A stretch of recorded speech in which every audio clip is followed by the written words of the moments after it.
Good afternoon, everybody, and thank you very much for coming. I've just chaired a meeting of the Government's Emergency Committee, including ministers from Scotland, Wales and Northern Ireland. Jó estét kívánok! Ez a nap is hosszúra sikerült, most ért véget. Most mégis röviden szóban is szeretném önöket tájékoztatni.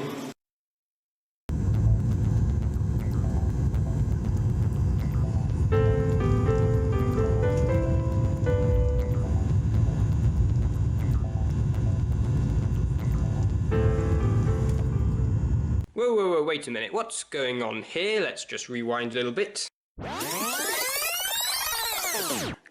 China is battling a new and rapidly spreading respiratory virus. China is urging its citizens not to travel abroad as it struggles to contain the virus that has now killed more than 100 people. 2 patients from the same family in England have tested positive for coronavirus. The number of worldwide cases of this new virus has now surpassed the numbers in the 2003 SARS epidemic. The Prime Minister has announced an emergency plan. Towns in northern regions of Lombardy and Veneto have effectively been quarantined. It was the beginning of March 2020. I was in Budapest 4 weeks into my language course. I was planning to spend about 6 months, the latter half of my gap year, in Hungary, improving my Hungarian and travelling around Eastern Europe. That weekend, I had been planning to take the train to Berlin to meet my dad, who was in the city for the ITB festival. But on the 28th of February, the festival was cancelled as the Germans didn't want representatives from across the world potentially bringing coronavirus into the country, and so my dad didn't come. I was planning to spend the weekend there on my own instead. But by the first week of March, confirmed cases in Germany were already on the rise, leaving me with a dilemma. Sure, it would probably be fine, but I didn't want to be the first one to bring the virus to Hungary. After several days agonising over the decision, I decided to cancel my trip. In hindsight, it was probably the right thing to do, as by the end of the week, Germany's cases had increased 7-fold. They would increase almost 6-fold again the following week. But Hungary wasn't to be spared either. The first 2 cases were confirmed on the 4th of March. By the 12th of March, Hungary had 12 cases, and the UK had 590. It was now that I realised that the effect of coronavirus on my gap year would be a whole lot bigger than just one weekend in Berlin. The situation was escalating rapidly. The following day, I received an email from the Hungarian language school saying that my remaining classes had been cancelled. By now, Czechia and Slovakia had both closed their borders, followed by Poland, which had closed its borders, banned all non-citizens residents from the country, and cancelled all flights. The risk of getting stranded in Hungary was now becoming serious, and so I made a snap decision to return to London.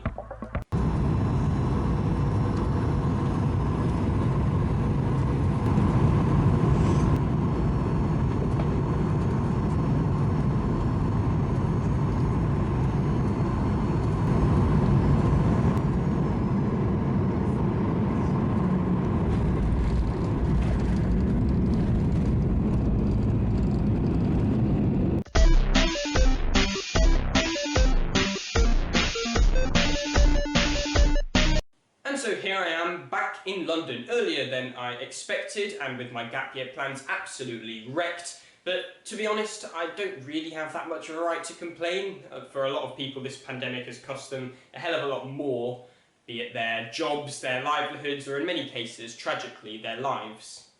At the time of recording, there are over 280,000 cases worldwide and 11,800 deaths. No doubt that'll go up even more by the time I upload this.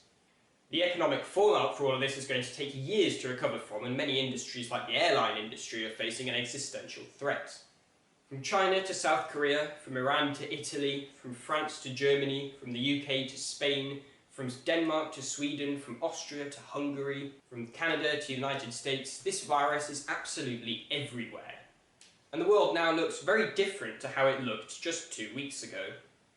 For more about the global coronavirus pandemic, we go live to our Planet Earth correspondent, David Frankal. How bad is it, David?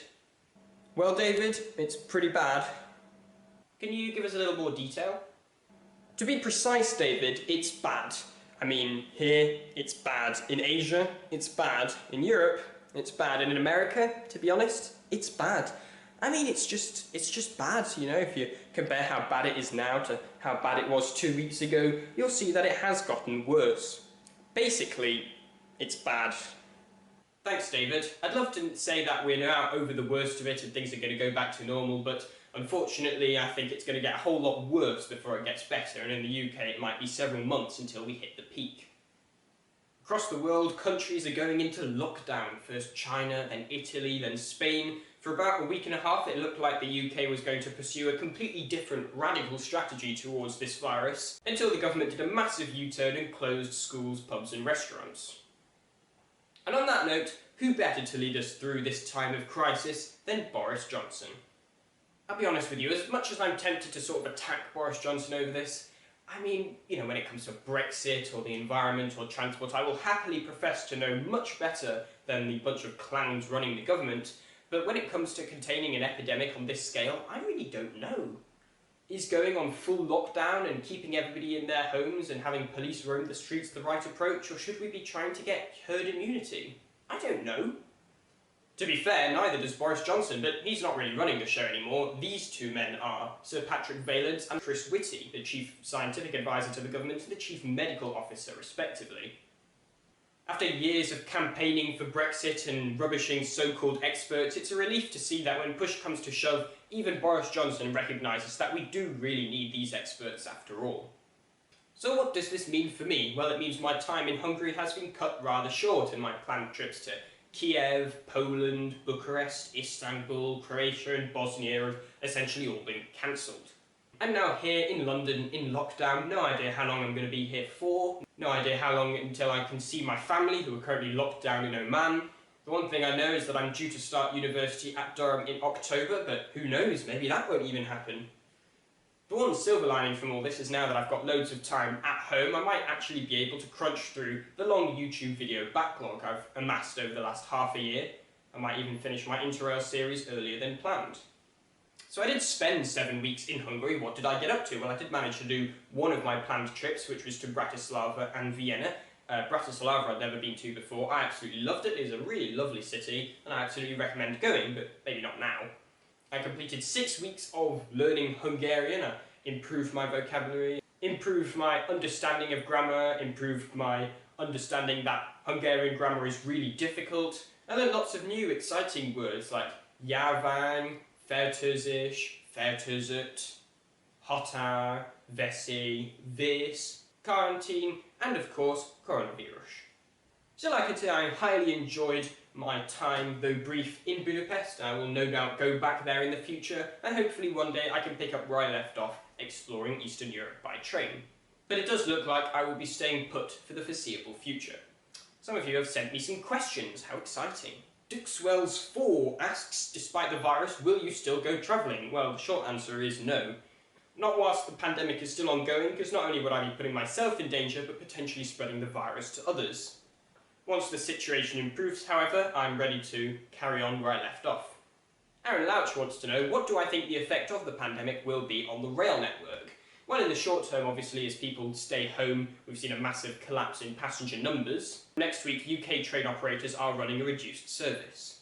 In the long term, the normalisation of remote meetings and working from home could see a slowing in growth in passenger numbers, maybe even a decline. We've already seen this slowly starting to happen on some parts of the UK rail network. It could be in that capacity increasing projects like High Speed 2 might become less necessary, although I personally think it's far too early to make that judgment. I'll talk more about that in the next episode of Train News. Of course, the biggest losers at the moment are the airline industry. With many countries imposing travel bans and people cancelling their holidays, passenger numbers across the airline industry have completely nosedived. Flybe, which was already on the brink of financial collapse for several months, has already gone under, and it certainly won't be the last. Meanwhile, Alitalia looks set to be nationalised by the Italian government. The UK government might end up doing the same thing with British Airways. Meanwhile, airlines like Norwegian, Jet2 and Wizz Air look to be in a bit of trouble. One possible side effect from this could actually be a huge boost to the night train network across Europe. Unlike airlines, the financial state of these night trains are less precarious because they're rarely independent companies and almost always part of larger, usually nationalised rail operators. I'm only speculating here, but as the state of emergency starts to subside and passenger numbers pick up again, those night trains might be in a better position to quickly restart services and pick up new passengers than the airlines. We could see new night train routes fill up gaps in the market where bankrupt airlines have left a vacuum. Robert99 wants to know, is this the real life? Well, as bizarre and strange as it is, it looks like the answer is yes. I mean, I'm 18, I've never lived through anything even like this. This is such a bizarre and alien situation. Robert, I think the world we know has changed. But I'm afraid to say this is real life. This is not just a fantasy. Somebody's responded to that question. Harvey Butlin wants to know, is this just fantasy? Well, no, because as I said, hang on a minute. Oh, okay, I see what's going on here. Right. Wow, okay. I'm just gonna let that scroll. I'd quite like to do something special for the next episode of the David Frankal Show, which will of course be the self-isolation special. Maybe something along the lines of place your bet, something that everyone can sort of play from home. If you have any ideas or any questions for me to answer in the next episode, leave them in the comments below or tweet me. In the meantime, watch this space for Interrail Part 2, Cologne and Berlin, coming soon, and very soon there will be a brand new episode of Train News. And on one final thought, I'd like to spare a thought for all the cats of the world, as everybody stays home, works from home, self-isolates. As a wise woman said, they are the real victims here.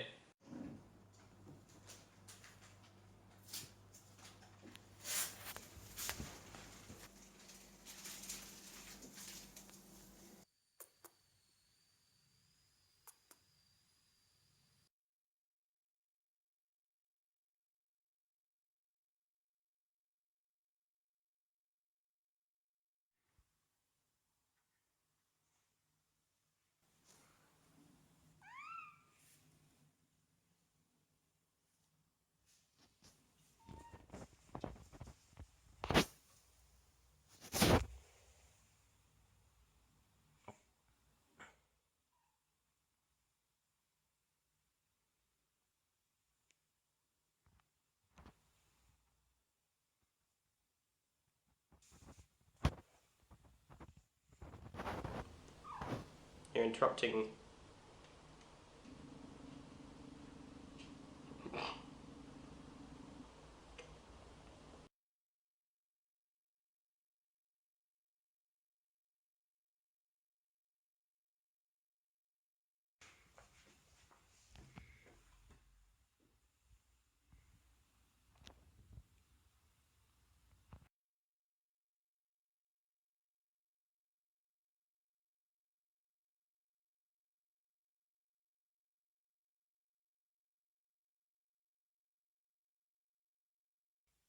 Theodore, you're not allowed on the kitchen counter. You're not allowed up there. You're not supposed to be there. Oh, I know, you're trying the cuteness tactic to throw me off. It's working.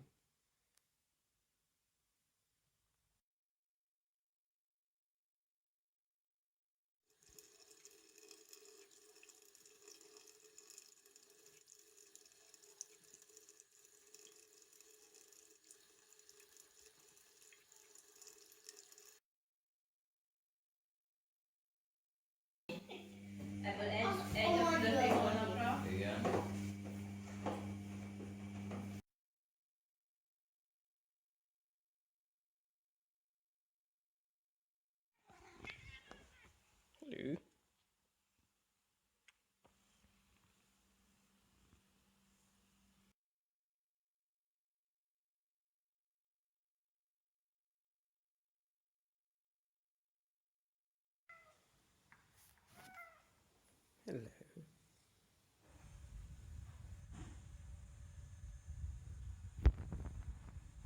Why don't we just go straight to questions? I don't propose to spend a very long time at this particular one, since we've had about 4 or 5 of these already in the last few days, and I don't want to weary you with these occasions. Do you feel they're useful? Yes. Good. Okay. Well, that's positive.